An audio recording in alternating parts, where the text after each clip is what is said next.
about those stories that Nona had told me. All the people in the old country had some kind of adversity.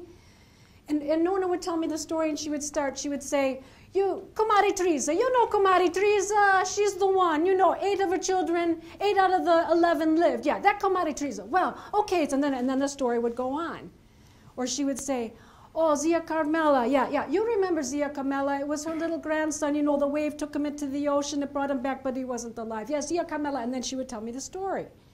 But I realized in that story that amidst all that adversity, all of it, it was never an excuse for any of these people to not work, to not have relationships, to not love, to not have celebration. They took charge of what they could take charge. And if I think about, I know Kumari Teresa. I know that she got up off the childbirth bed, and I'm sorry to say it this way, but whether her child lived or not, and had to start boiling that pasta pot because she had everybody else to feed in the family. And I know Zia Carmela, she got herself marched down on Tuesday mornings to the only oven they had in town, in the center of town, to bake bread, those flat round loaves of bread they had in Calabria, because if she didn't, her family wouldn't have bread for that whole week. And I thought about that, and in that still, dark nursing home, I said, I have everything I need within me to live an absolutely fulfilled life with joy and with purpose. And I took that sheer courage, and I finished law school, embarked on my legal career. I took that courage and had my thymectomy and had my 8 orthopedic surgeries so I can walk again and stand in front of you today. And so what does courage have to do with taking charge of other parts of my life? My attitude.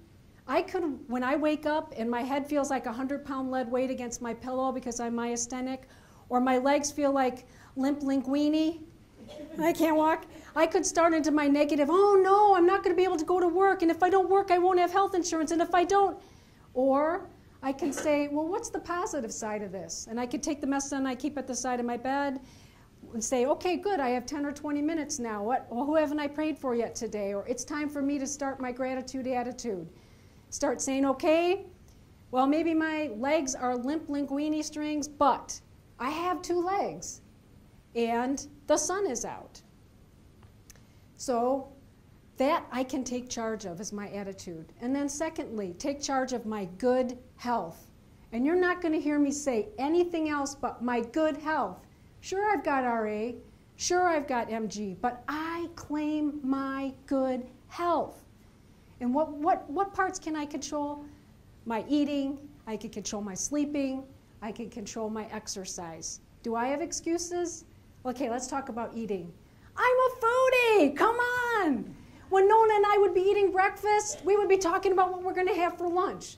When we were eating lunch, we were talking about, okay, you do this for dinner? Yes, I'm making this for supper. Okay, yes, fine. But I know I have a philosophy. Some of you have heard it before. Low nutrient in, low energy out. And we with MG have stamina problems anyway, so I'm going to take charge of maximizing every bit of nutrition that goes in my body to come out. All right. Next, sleeping. I don't know what's gone wrong in our society that we can brag about, I only got 5 hours of sleep. Hey, yeah, and here I am at work, or here I am driving down the road. You know what? I used to be embarrassed to say, I need 9 hours of sleep. That's the time my body, it takes to regenerate, either from the RA damage or MG. And I've asked my family to respect that. That's what they can do to help me with MD. What can I do to help? You know what? Please help me. This is the boundaries I've set. I need to get up at 6. I have to go to bed at 9. Please, whatever the call is, please wait until the next day.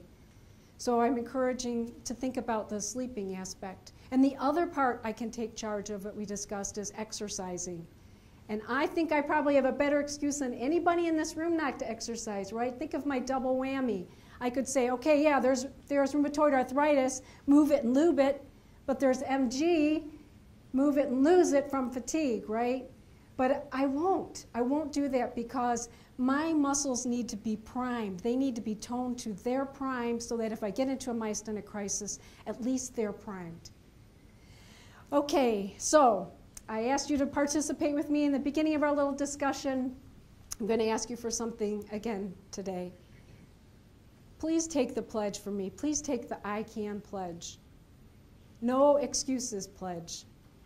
So I promise you that this week, if I start by saying, oh, well, I have MG, I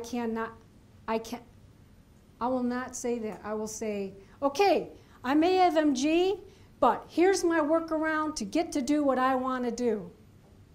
So I'm going to ask each one of you to think about it this week. And if it starts to come out, well, I'm sorry, I can't because I have MG, just think about it and changing that around, because now I know and you know, with courage, we can! Coraggio!